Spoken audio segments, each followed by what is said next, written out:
Welcome to the Radio Free Hub City Monthly Newscap, live from the Honey Pot Acres studio in Hagerstown, Maryland. I'm your host, DJ Warbuckler, the Red Pill Yahoo, and joined by me today is DJ BB, the Dingbat. So what is the Newscap? It's a podcast format show where we talk about local and global news that matters the most to Hub City. There's no dial-in line for the Newscap, no script, no set agenda.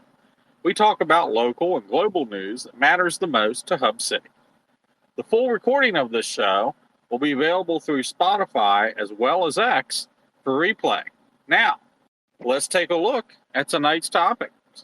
Tonight, we're going to be talking about all of the interesting news that has happened over the past month in not only in Hub City and the region, but also across the nation.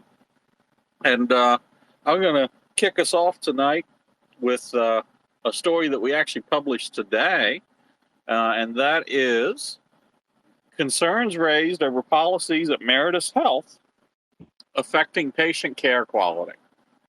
Now, some of you might have heard about this. There's been a letter circulating on Facebook and probably other social media as well, from Dr. Mary Money, who is a respected physician in Hagerstown, critiquing a Meritus policy which effectively limits patient encounters to 20 minutes. Now, according to Dr. Money, this has led to significant dissatisfaction among medical staff and subsequent resignations of key healthcare providers. We actually interviewed Dr. Money as well as another healthcare provider that is a former Meritus healthcare provider who actually resigned from Meritus over some of those concerns. And I actually got a statement from Meritus on this, and according to Meritus, there is no actual official policy limiting the time that a physician has to see patients. Now, with that said, there is a standard scheduling window of 20 minutes, and that's probably where the 20 minutes is coming from. Doctors are never timed out and required to stop talking to a patient after 20 minutes, but apparently there are, according to Dr. Bryson, who we also interviewed, there are financial incentives for Meritus practitioners and providers to meet that 20-minute deadline. In that, if they don't meet that 20-minute deadline, they actually may end up resulting in a reduction of pay. So this is a very new breaking story, very heartbreaking, and I'm sure that we'll see more from this. But BB, I just wanted to get your thoughts on this. I don't go to Meritus. So I can't confirm or deny this 20-minute issue with the primary healthcare providers. But I can tell you we did have a local resident that I spoke with who does visit Meritus for their primary healthcare provider. And he actually confirmed to me that, yes, they definitely have a 20-minute window. And a nurse practitioner told him that basically she'll get in trouble if she takes longer than 20 minutes with a patient. BB, what are your thoughts on this? I kind of am in the same boat. I don't go to Meritus either, but I did ask some people. And while I didn't talk to anyone, that I didn't mention the 20 minutes, and they did not seem to be aware of any kind of constriction like that. But all of the three people that I asked, very different people, very different walks of life, all of them did mention that they do feel they feel like there's a rush when they are speaking to a primary, and they feel like a lot of times, like one person brought up that they were asking a question, and the primary was just kind of like, oh, I'm sure you have a lot of questions. Whatever nurse is coming in after I leave the room would be happy to answer those for you. Or they are directed to an online patient portal where you're encouraged to ask any questions that you might have, or If you leave and you think of something, please use those mechanisms instead of making another appointment. So it does seem like, even if, it's set in stone and there's no such thing as a 20-minute limit and nobody's going to get in trouble if they exceed 20 minutes. It definitely seems from the patient's perspective that there is some sort of rush, and it seemed to me that people were sort of feeling like, and this is my own words just to summarize, that the primary is just there to be the authoritative say on what might be wrong with you, what treatment might be appropriate for you, and that other than that, there's somebody else that can help you with everything else. Yeah, it's heartbreaking to me. It really is. And one of my major concerns is that I did learn recently that Meritus is absorbing Brooklane. And I certainly hope that this is not a policy or an unofficial policy or even a feeling that people are going to experience when they're seeking mental health treatment. Yeah.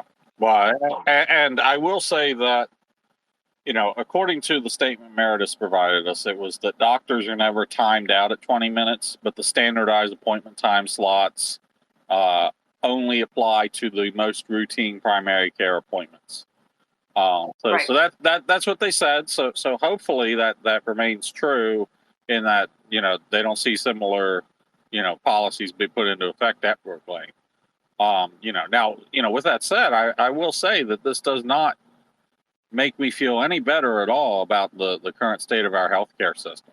And you and I have talked about that before at length, and that I have really lost, and I think others have as well, I've lost a lot of faith in our healthcare system. It's not that I've lost faith in the doctor's abilities.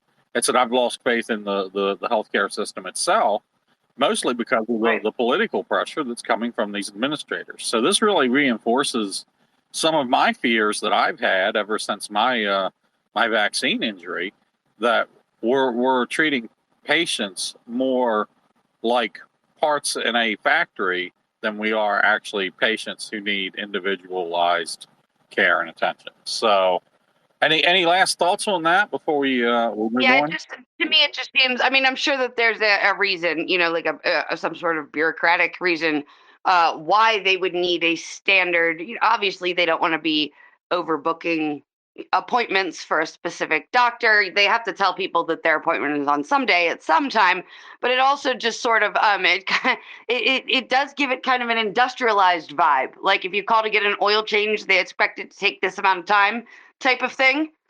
And it really just doesn't, to me. I mean, obviously I'm not a healthcare provider, nor am I a person that avails myself of healthcare unless it's kind of an emergency or I'm due for something. But it just doesn't seem like that would be the case. It would seem like it would be kind of safe to assume that even if the same patient is coming in for the same service as somebody else, I mean, one patient might need a little more time, one patient might need less time. I think it really leads to people being afraid to kind of participate in their own healthcare, because I've spoken to a lot of people that feel like, I've said, like, well, why didn't you just ask the doctor? Well, I didn't want to bother them, is a very common response that I get. Yeah. And that especially worries me with elderly people, or people that might not be so tech savvy, or younger people that don't know how to use these portals. They don't have this kind of experience.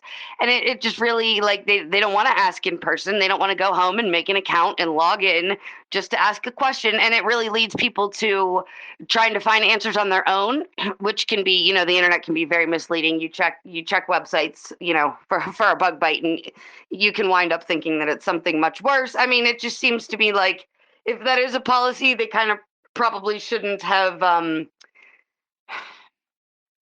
I don't know, maybe put that to writing in such a way that it would discourage practitioners or patients from going beyond that 20 minutes. Right. And the exodus of primary care providers from Meritus and other providers as well is extremely concerning, because there's actually been studies done regarding the what that does to the patient as far as potential for impacting them. And and it seems like it's one of those situations where you don't have to be super familiar with healthcare as a profession. You can compare it to other things like law enforcement or education, where when you start to see a mass exodus of people that chose these careers much more as a vocation than just something they felt like doing. They really thought they'd be good at it. They really care about the people that they thought they would be helping. When you start to lose those people en masse, that's when you start to wind up with people that are underqualified or perhaps not suited to that role in a way that benefits the people receiving those services. So that I do find that very concerning. Yeah, agreed. All right. Well, why don't we move on to our next topic? BB, what's our next topic? Well, we live in Maryland, and Really? July is a month where in many states lots of new laws take effect at the beginning of the month. Now, last year we saw marijuana legal recreationally. That was a big deal. Everybody was super happy about that. This year, the state of Maryland, over 100 new laws went into effect on July 1st. And so I just wanted to touch on a couple of those, because I feel like even if people do their best to be informed, like over 100 items of any sort to read is a lot. And when we're talking legislation that individually each law might have several hundred pages, I mean, that's a lot to catch up on. Yeah. So so some of them, one of them that I really kind of was not expecting, I suppose, was that people that own electric vehicles, they will now have an annual fee. I believe it was about $250, I want to say. But to compensate for the fact that they're not paying for gas, and the state does take a portion of gas taxes. So suddenly that might not be the best economic choice for people to switch to electric vehicles, because they're still paying the same amount that they would pay if they had a vehicle that you had to put gas in that was taxed. So I thought that was kind of unheralded. Like, I didn't really hear any discussion of that or build up to that. I'm sure it was available online, but I certainly wouldn't think to look. So that kind of, I felt like that was one that might shock a couple people. So now, does that apply to like plug-in hybrids, or does that just apply to pure electric vehicles? I don't know. And actually, I saw this on just like a synopsis on the Maryland Matters website, and they did note that the wording was rather ambiguous and that people already had some questions. So I'm guessing that's something that's going to have to be clarified by legislators in the very near future. And it did not even, I didn't even see mentioned when that would be due or to what entity that would be paid, nothing like that. So I guess you would actually have to sit there and read the legislation for that one. Welcome and that to was, Maryland, land yes, of the free to tax you. But yeah, I actually joked to a friend that they were asking what everybody's plans for Independence Day were, and I said I would be reading the 100 new laws in my state to celebrate my freedom. It was $221. No, I'm so sorry. That was to register a vehicle. Okay, so the cost to register a vehicle increased 65 to 75% under the new rates. There's also a $40 surcharge earmarked for the state's emergency medical system, which includes shock trauma. And they have implemented a $250 every 2 year for electronic vehicles and $200 every 2 years for plug-in hybrids, meant to replace gas taxes not paid by the owners of these vehicles. And they are expected to raise as much as $20 million per cycle. Wow. You know Yeah, so what? that's, I mean, and that's what I mean. That seems like big news That that is. nobody heard about until this was already a done deal. So, You know, something I am going to say on that is that I absolutely, believe it or not, 100% support the shock trauma fee. And let me tell you me too. And why. that's only $20. Right. Well, No big deal. right. You know? Well, but let me tell you why, though, too, is Maryland is one of the few states in the U.S. where if you need to be flown to shock trauma, and, you know, a Maryland state trooper helicopter is the one that picks you up and flies you to shock trauma, that cost is completely covered by the state. And Right. and that right there, you know what? It's no secret that I'm a libertarian that absolutely hates taxes. But when you're paying for when you're funding a service like that, I will absolutely 100% get behind that. So I'm good with But that that. raises another good point, is that that's how some of these laws do get passed, because there will be something in there where a very minuscule part of it is something like that pretty much everyone, if they understand, would support. Like, what a wonderful thing. I Right. mean, of course, we all know that we never, we hope that we never need those services, but people do every day. And so what a wonderful thing. But tacked on to that, to pass that, were these other fees, and 70% more to register your vehicle, and all those people that were encouraged to buy electric vehicles or hybrids because we're phasing out gas vehicles are now realizing that it's not saving them any money, and they're still going to have to pay the same amount that they would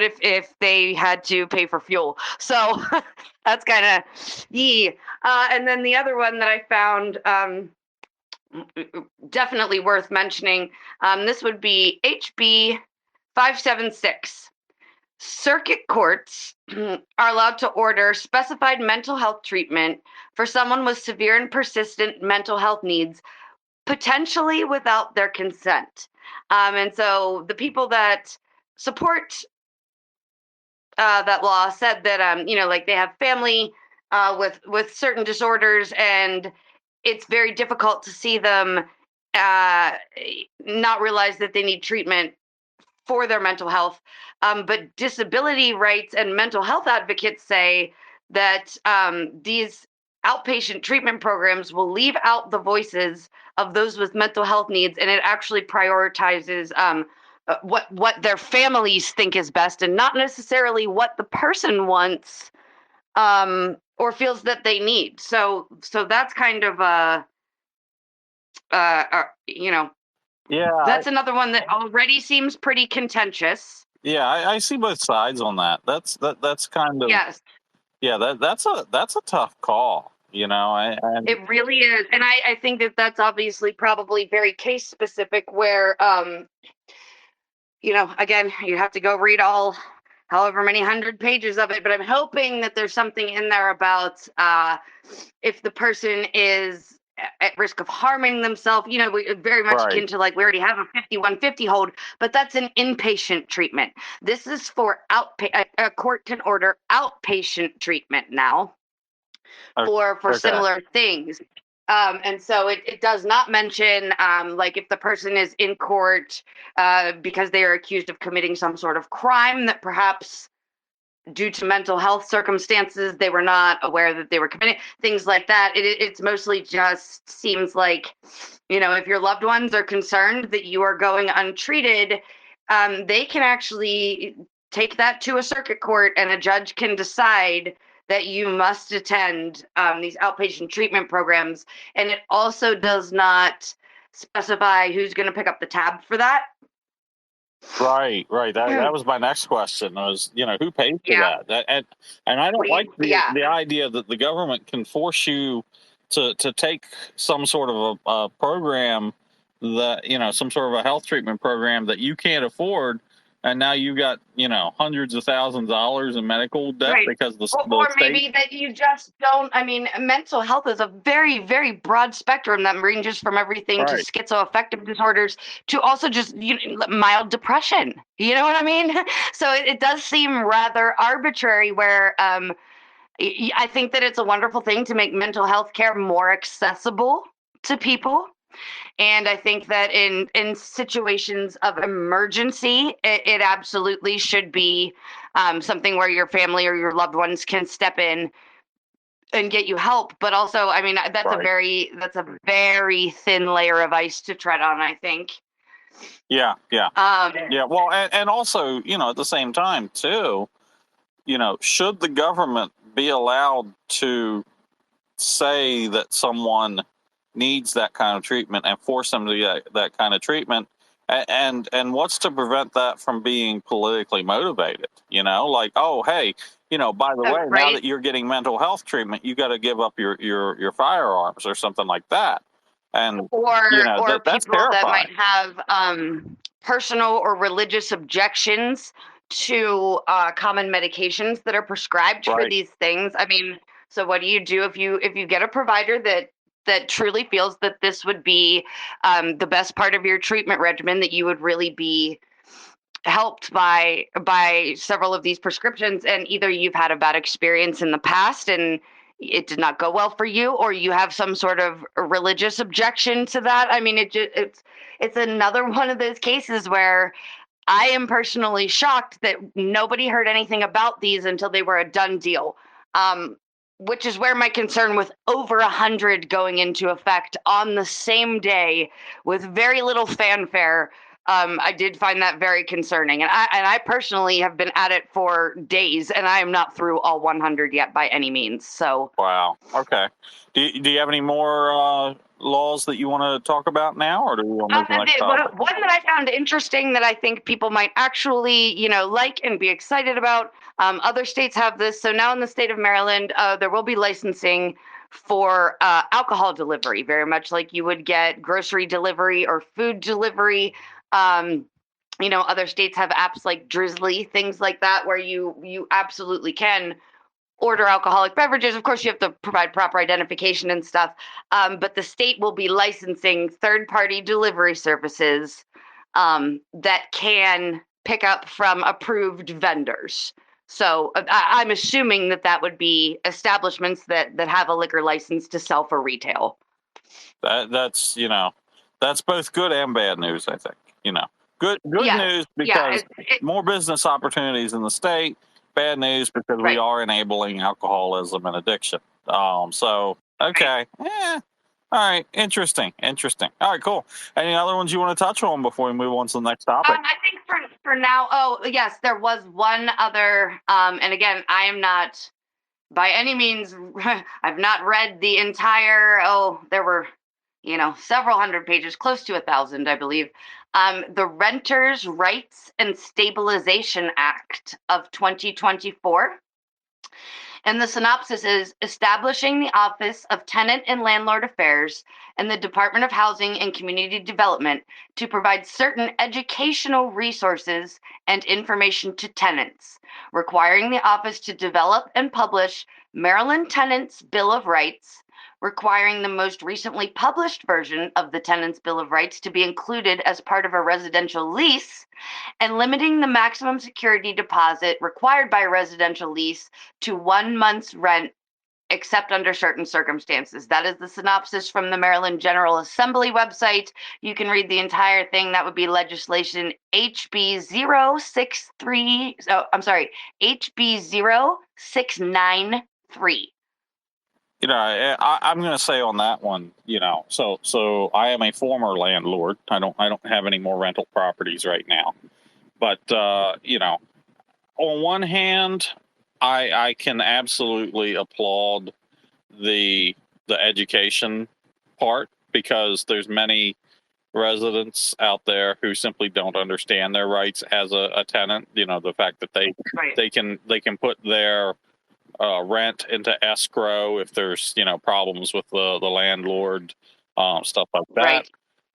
But at the same time, I'm very concerned on the we're going to limit the amount that you can charge for security deposit, stuff like that.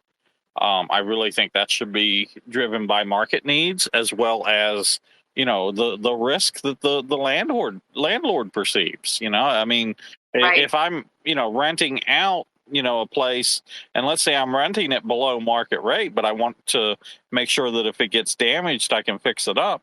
I'm going to charge a higher security deposit. So yes, I've definitely got some issues Right. with that. So, okay. Hopefully that would be addressed in the special circumstances that were not denoted anywhere in the first few pages. That's buried somewhere way back there.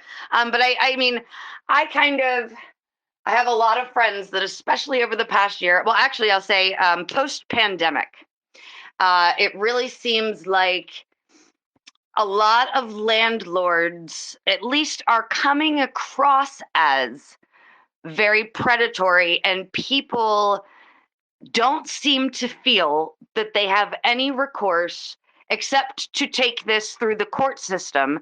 Right. And they know from experience that this can take months and months to be addressed. And when you're talking about something like a water leak, or I actually have a friend right now who, like lawn mowing services, snow removal, things like that, are handled by the property rental company. And for several weeks in a row, they did not come, and their yard was just full of like mosquitoes, ticks, fleas, and they have pets, and they're not allowed to mow it themselves or have someone else come to do it.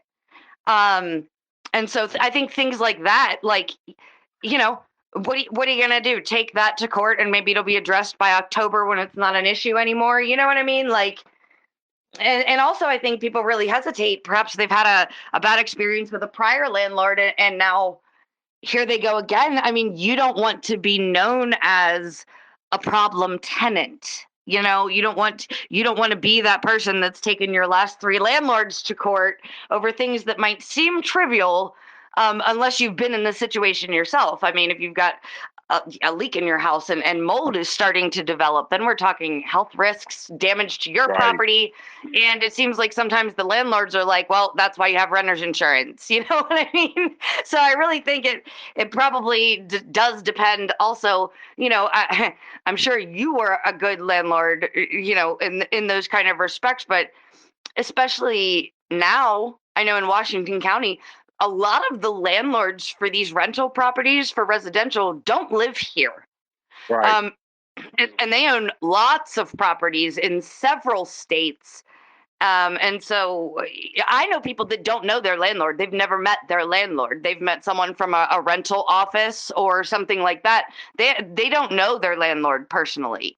And so I think when you get into situations like that, it probably is, especially with what seems to be a scarcity of affordable housing. Or, I mean, I know in Washington County, the Hagerstown area specifically, we've seen rent almost, if not actually double, with no noticeable improvements to the properties. So I mean, Yeah. yes, something should be done to help people be aware of their rights, but that I'm hoping that also comes with new avenues for recourse other than landlord-tenant court. Well, and let me shed some light on that. On part of why we're seeing that big increase behind the actual rental properties, and that part of that's because interest rates have gone up. Well, when interest rates go up, if you've got a variable rate mortgage, which many commercial mortgages are, then you're now going to have your costs are going to go up. So you're going to have to increase your rental rates to accommodate. Also we've got property taxes. The property assessments have gone up, which then result in property tax amounts going up. Once again, they've got to recoup those costs. But then the final thing, and this is, as someone who has studied the rental market for a while and also studied the short-term rental market, is that, okay, so let's say I have a rental property that I have the option of I lock into a 1-year lease with somebody, and I hope they don't trash it, all right? And if they do trash it, then, the most I'm probably going to ever get out of them is going to be whatever security deposit I collect. Or the other option is, instead of that, then I set it up as a short-term rental. And, that could be for traveling nurses, that could be people on vacation, whatever. I don't care, as long as they're nice to the property. And in most cases, most people who are doing the the short-term rentals treat those properties better than they do their own property. So and then the result is that you set it up as an Airbnb because you're going to make more money off of an Airbnb and you're going to have less headaches. Right. So that is why we're probably starting to see a shortage of housing, is because and like it's again, I'm talking from firsthand experience. Why would I even want to rent to somebody long term if I can make more money with less risk setting it up as a short term rental? I'm going to do that. Right. So and that's unfortunate because I know there's a lot of good renters out there, but the few bad ones are the ones that have made those landlords step back and say, do I really want to rent this out? So, yeah. They do. And I know that also an increase in certain kind of crime statistics in certain areas that perhaps previously hadn't seen those types of crimes as frequently as they are now. I know a lot of people are kind of looking to their landlord if something is damaged or if it's no longer a peaceful, safe place to live. And there's really nothing a landlord can do about that. Parking is another thing because a lot of these residences, like the on-street parking or even the parking spaces themselves, are owned by the city or the county, not the landlord. So there's nothing they can do about that. And then I've also been looking in just out of personal interest, just from talking to friends, application fees seem to be a big bone of contention right now. Because I think the low end is like $25, but most that I have seen in our area are about $50 to $75.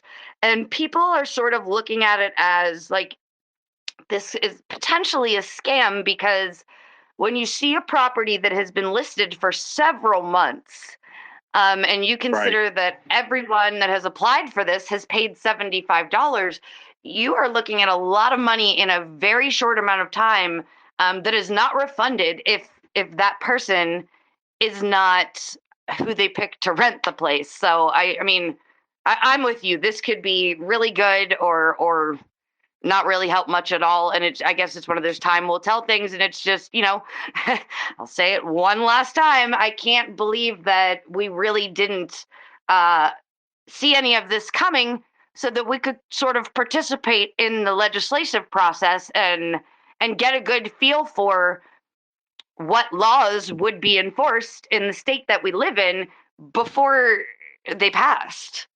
Well, and unfortunately, I can say part of that is okay. You know what? Let me talk about this problem for a minute. News media is dying.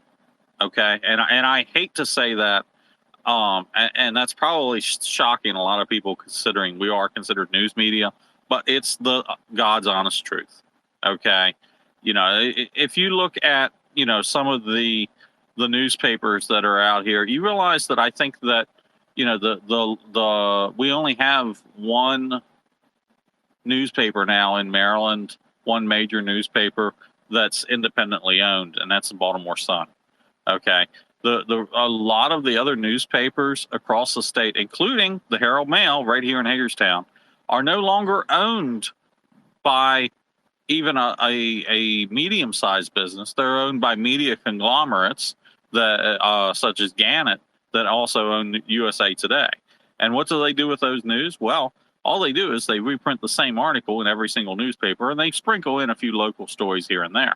But the sad truth of the matter is that the news media is dying, and you've got the small independent outlets like us that we can only do so much because we're limited on funding, we're limited on time.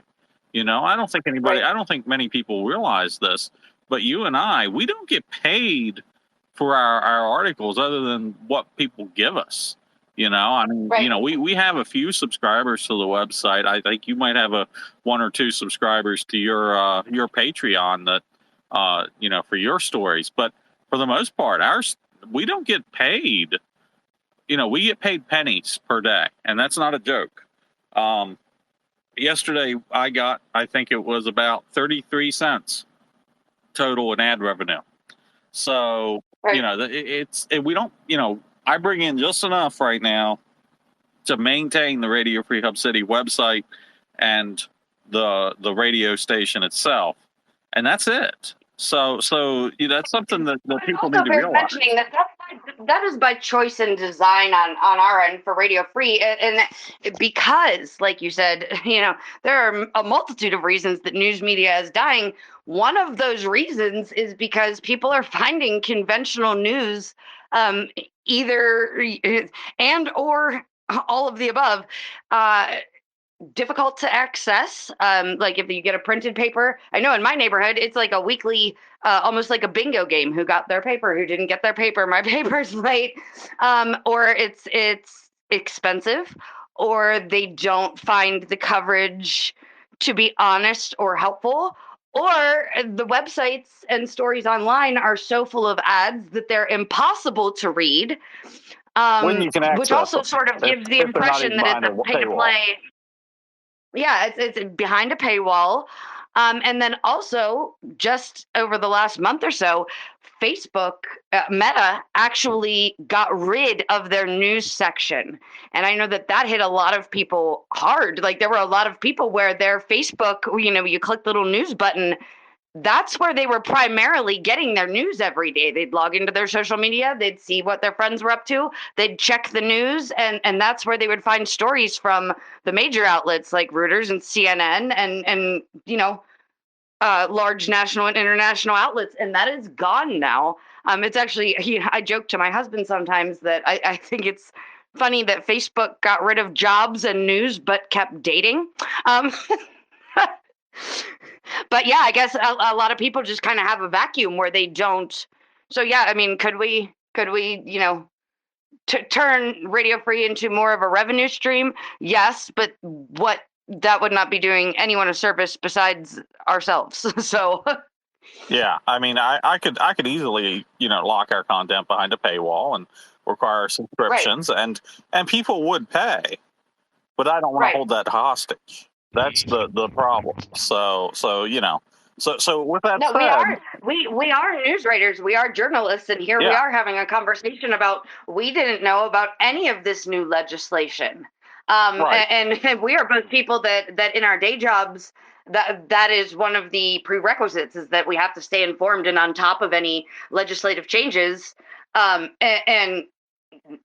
I did not know about any of the things that we mentioned, and apparently there's 97 more somewhere. So yeah, well, and that's we're also, there's only two of us, and if we had the funding for a dedicated news staff, we could absolutely have somebody whose sole job was to track what's going on in Annapolis, and somebody whose sole job is to track what's going on with local governments. But we don't have that, and no, but I think that I think that's kind of good, because that puts us on the same level as our local news consumers. Yeah. Because they don't have somebody that they can pay to do nothing except refresh the news and find out about absolutely everything that's going on either. So that kind of we're in the same boat as everyone else. We do our best to stay informed, but it's really hard to stay informed. I mean, Yeah. Well, and I would love to eventually, actually bring on some paid, people to actually do that. But, we can't do that. And this would probably be a good time to drop that if people are just going about their day and they happen upon some sort of information that they feel should be covered on the news, please contact us. We love that. We love when people bring us a story to at least look into and see if there is something to inform people about. So please, if there's something that you see going on or you're concerned about, or even if you read elsewhere and you think that it's applicable to this area, please reach out and let us know. You can use our website. You can use our social media. One of us personally, we don't care. Let us know what you care about and what you want to know about. Yeah, the easiest way would be radiofreehubcity.com/contact. But yeah, but like I said, I'd love to be able to eventually pay somebody to do that, but we can't really do that without more revenue. Okay, and we can only grow as much as people help us grow. And whether that be through donations, subscriptions, or sponsorship, that is how we grow. And now, speaking of sponsorship, let's go ahead and get a word from our sponsor, which we actually don't get paid for, but I'll still say it's a sponsor. And that's Honey Pot Acres Farm. Do you want to eat healthier, but don't trust all those preservatives they put in grocery store food? Try Honey Pot Acres Farm, where technology meets nature. Our GMO-free, all-natural products are bursting with flavor and nutrition. Look for us at the Sharpsburg Farmers Market on the first Sunday of every month behind Battleview Market on Sharpsburg Pike. You can visit honeypotacres.com for more information. That's honeypotacres.com. And, I just wanted to go and take a moment to say that, this past Sunday was the July farmers market that we went to. And BB, thank you so much for helping with that. And we just had a blast, It was Oh man, that was a great one. It was ridiculously hot, but we had a blast. Our produce hasn't fully come in yet, so we're selling succulents and seasonings in the meantime. But the succulents, people have really been loving them, and I love the way that some of the kids are now reacting now that we have terrariums with like minions and Smurfs. Yes. So a lot of good stuff happening there, and shout out to Battleview Market and the Sharpsburg Farmers Market itself as well. And by the way, this is not a sponsored ad for them, but come to the Sharpsburg Farmers Market, really do, because they have so many neat vendors. They've got a handcrafted jewelry vendor. They've got a 3D printing vendor. Okay, they've got other plant vendors, and then as the produce starts coming in, we're going to start bringing in more produce vendors as well. It's been a rough year for produce, though. It really has, and yeah. I think that's another thing that makes endeavors like this so important, because it started with the strawberries, and it just seems like with either a certain type of pest, or even the fact that it's just been sweltering swamp climates outside for the better part of 2 weeks. Everything is just having a rough year. Groceries are not getting any cheaper, and it is just really hard to find fresh, healthy food. Yeah, it really is. It really is. So, I will say, there's other farmers markets in the area too. There's the Boonesboro Farmers Market. Smithsburg has a farmers market now. That's right across from Martin's at Debbie's Soft Serve. I believe that's the first Monday of every month, I think. I'm not 100% sure on that. Search for Smithsburg Farmers Market. But then, also, of course, Hagerstown also has a farmer's market as well. It's actually one of the oldest farmer's markets, I believe, in the state. So there's a lot of good options here. And then, of course, there's always my favorite of you just drive down the road and you look for that pickup truck that has a sign behind the pickup truck that has a whole bunch of misspelled vegetables on it. Okay. And let me tell you something. Yeah. I know some of them farmers, they might not be able to spell, but they sure do grow amazing produce. So you see one of them, stop and once you've figured out what the sign actually says, stop and get yourself some delicious produce, because what they're selling is going to taste amazing, and it's going to taste 1,000,000 times better than what you're ever going to get in a grocery store. Yeah, and a lot of times if people's favorite or familiar produce is not having a good year, there's usually a bumper crop of something else. I've kind of noticed that. Corn. Corn don't be afraid to try new things. Corn is definitely going to be the bumper crop this year. I don't know if you've seen the corn plants lately or not, but oh my gosh, they are, they're supposed to be knee high by the 4th of July is the old saying. And I'm 6 foot tall, and most of them were taller than me come 4th of July. So, I'm just super excited. This is going to be a great year for sweet corn for everybody. So that's great, So, all right. Well, so let's move on to the next story then. So this is actually kind of a national story, but, the state of Maryland was part of it. So I'll go ahead and I'll bring this up as well. And that's the Johnson & Johnson $700 million settlement over talc-based products. Okay. Johnson & Johnson has reached a $700 million settlement to address allegations related to their marketing of talc-based baby powder and powder products. And these products have been at the center of controversy due to concerns about their safety. Johnson & Johnson affirms that their talc-based products are safe and free from asbestos, but that was actually the claim was that there was, harmful ingredients within the talc products and potentially causing cancer. This is going to be, very interesting to see, how that funding ends up getting distributed. I know some of it will probably get distributed to, consumers who believe that they were affected. And some of it will probably end up going in the pockets of the states that sued Johnson & Johnson. BB, I know that you keep up to date on some of this legal stuff. Did you have any perspective on this story? Yeah, I mean, it seems like primarily, I mean, I personally don't know anyone, there's lots of talc-based powders, but when people say baby powder, what comes to mind? Johnson & Johnson baby powder. It's been used for generations rather ubiquitously, but outside of the consumer market, that is also what most hospitals and pediatricians' office, a lot of the medical community, that particular brand is also or was also the go-to. And so I think that probably that is also where some of this settlement is slated to end up, because the medical community might feel slightly deceived.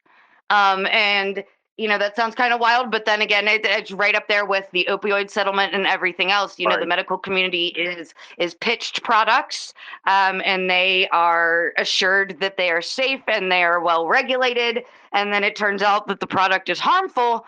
And so actually they have as much of a claim as a consumer that had a bad experience as well, because especially if the medical provider was the entity that gave those products to someone that became ill, they could potentially be liable. Right. So, it's a mess. It's a mess. Yeah, absolutely. So, all right. BB, you got another topic you wanted to bring up tonight? Just one more thing that I wanted to discuss. I know there's a lot of, we're all clickety clacking on the keyboards. The presidential debate happened since our last newscast. A lot of people on many sides of many fences felt like something might have been a little off with President Biden, either that it just was not his best performance, or perhaps he's suffering from some sort of health issue or a mental health issue, something like that. And so I know that a lot of Democrats, I believe that it's at least 5, have publicly called for Biden to drop out of the presidential race. What people do not seem to be clear about, whether he does or does not, it seems like a lot of people are confused, or at the very least inquisitive about what might happen next. So what does happen if a candidate that sailed through the primaries happens to drop shortly before the election? What does that look like? And so I kind of wanted to touch on that, about what might happen and where they might find a replacement, or if a replacement for the Democratic Party is even necessary at all, because I did see several people that were under the impression that if there is not a Republican and a Democrat candidate, that the election cannot go forward. So I just kind of wanted to touch on, how that actually works in situations like that. So first off, I did not watch the debate. I did not either. Yeah, I had no interest in watching the debate, because I don't want to watch 2 old men yell at each other. I don't really. Yeah, nope. That's what Facebook's for. But I mean, with that said, okay, so I think that the news media and the Facebook fact checkers and all that, they owe some people some apologies. Okay, and the reason I say that is people have been saying for months about the concerns over Biden's health. And that has been all chalked up to, you're just a conspiracy theorist, or you're just spreading disinformation about the president because you want Trump to win, blah, blah, blah, blah, blah. And from my understanding, the debate basically proved every single one of those claims right. That, and he also did a subsequent interview, and he publicly stated that the point was to quell any fears that his fellow Democrats may have about his ability to serve another term as president. And actually, the radio station host that interviewed him has since resigned because after questioning, she felt that she was forced to admit that it was not an authentic interview, and she had actually been given the list of questions ahead of time and was instructed to not ask anything that was not on that list and to ask those questions in order. And she has resigned from her job because it was presented as a kind of a free range, ask whatever you want type of interview, and that is not what it was. So I think that only kind of muddied the waters further, which is why I just kind of wanted to talk about, like, okay, so whatever the reason, let's say anybody drops out this close to the election, what can happen, what might happen, what is not the truth. You know what I mean? Like, we can't, there's no such thing as we need a Republican and a Democrat on the presidential ballot, or we can't have elections at all. That's not real. But a lot of people seem to be under the impression that is real. And that's just unfortunate. So you know what I'm going to say here, don't you? You know what I'm going to say? Yep. That's why I just went quiet. So you could go ahead and say it. Bernie Sanders can still win. Yeah. Bernie Sanders can still win. So all right. So talk to us. Tell us about what actually happens if Biden's unable to go forward. I think if Biden is unable to go forward, or if he just flat doesn't want to, or if Trump for whatever reason decided, I doubt that'll happen, but for whatever reason, if a candidate from a major party that is currently the only, like, Biden, to my knowledge, is the only Democratic candidate for president as right now, currently. So I think that at the Democratic convention, that would be the opportunity to pick a new candidate. It would not automatically be the vice president. She could certainly throw her hat in the ring. That is unlikely to happen, according to most pundits, because that would appear that she was stabbing Biden in the back, kind of. But I think the concern that I have seen, if it comes to that, is that what if there are too many candidates that throw their hat in the ring? That could really be kind of a headache for the Democratic Party. It would be great if there were one or two contenders, and we've even seen our own governor has publicly stated that if Biden were to drop out of the race, he would not seek the nomination. So that's kind of an indicator that, at least behind closed doors in political circles, there is already some discussion about who might be a front runner should Biden not be able to continue for whatever reason. And I just want to say real quick on that, what an odd thing to say from our governor. That's what I thought. But he was on Face the Nation, I believe.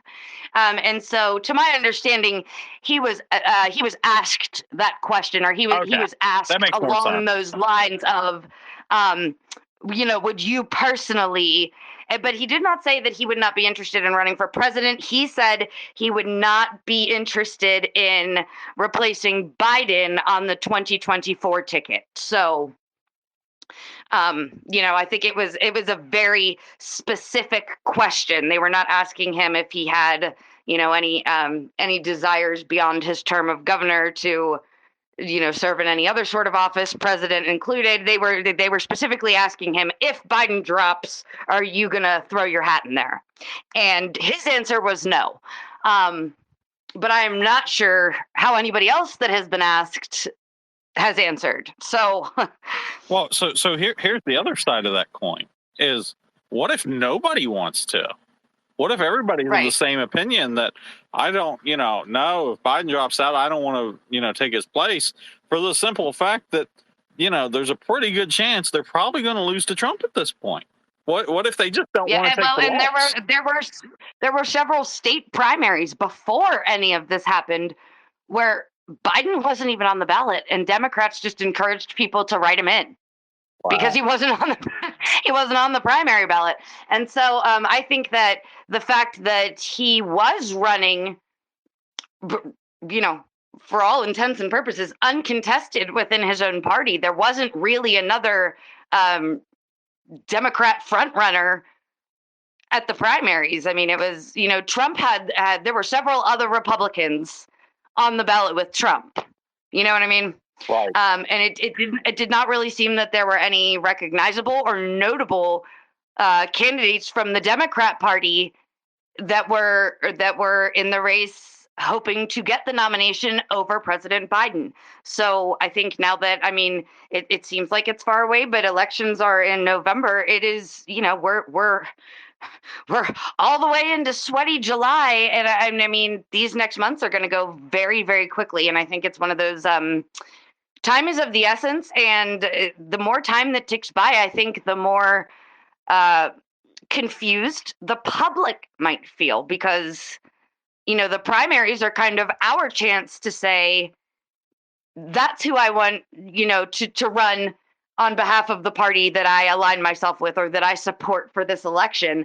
And I think, a last minute switcheroo, that leaves voters to, we've had years to look into any of the other candidates, and I think that's going to leave people with a great, now I got a couple weeks to figure out who this person is and what they stand for, and if I even support them. That's a really stressful situation for voters to be in. I'm just going to say now, I think that we need to follow suit with what the town of Pine Grove, California did. Okay? The town of Pine Grove, California, elected in 2012 Mayor Max II. Mayor Max II was, in fact, a golden retriever. There is no better candidate for president right now, I believe, than if we elect a dog. I think that would be our best bet.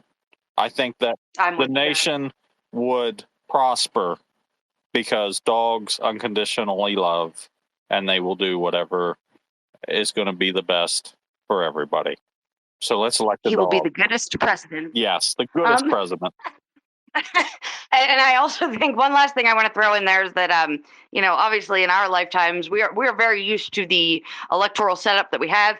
But it seems like, the current setup with televised debates and the committees and things like that, that really only came to be the standard with JFK in 1960.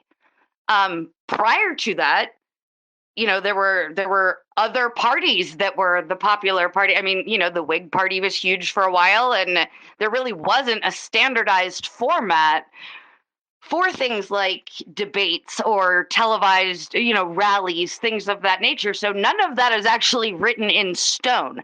So there actually isn't technically any sort of blueprint that dictates what must happen or who is qualified and who is not, should a frontrunner candidate drop out. So, Right.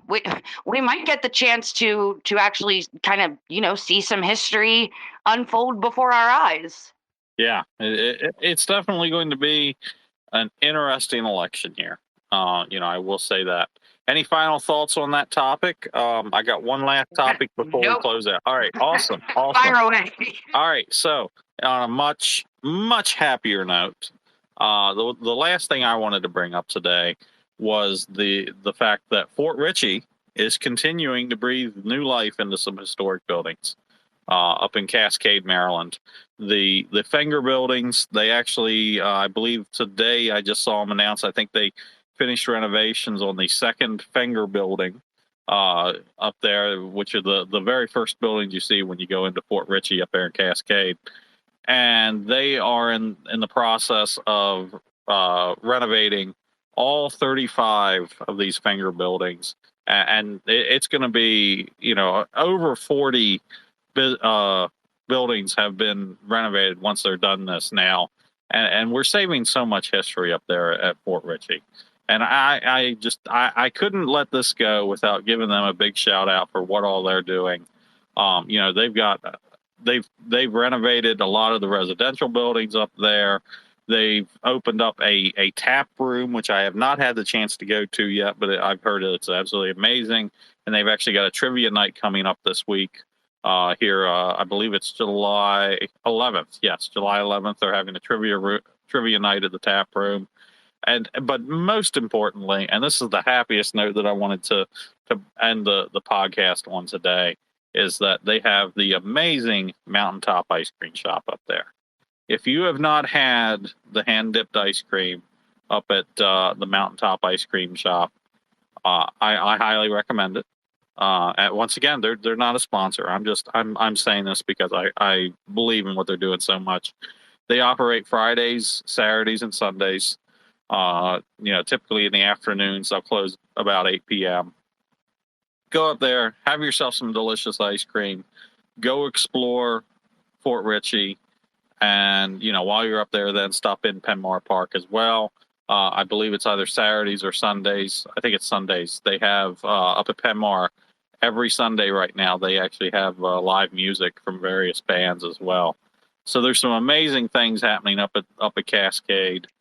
Go up there and go visit it. I know that Cascade, the eastern part of Washington County and the farthest west part of Washington County, which is Hancock.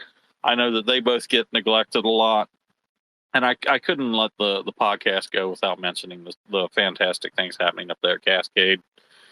BB, I know you've been up there to Cascade with me a couple times now with some of their events. Any closing thoughts on that?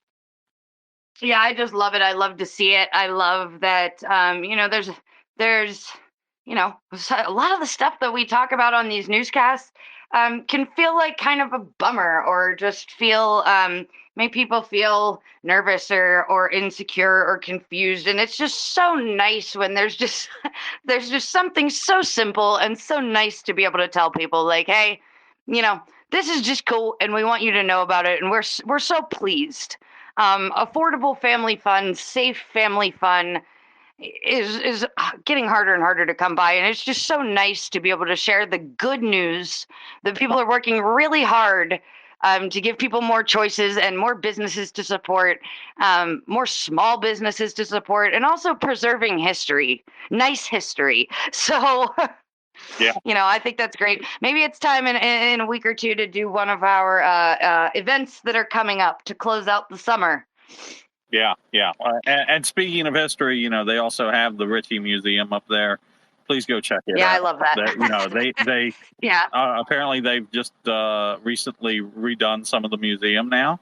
So it's different exhibits. So I think it probably will need to take a trip up there soon. But they have I gotta clear out some space on my camera roll for that. Yeah, they have Korean War and World War II exhibits up there because Fort Ritchie was instrumental in both of those wars, and people don't realize just how much modern history is sitting in our backyards.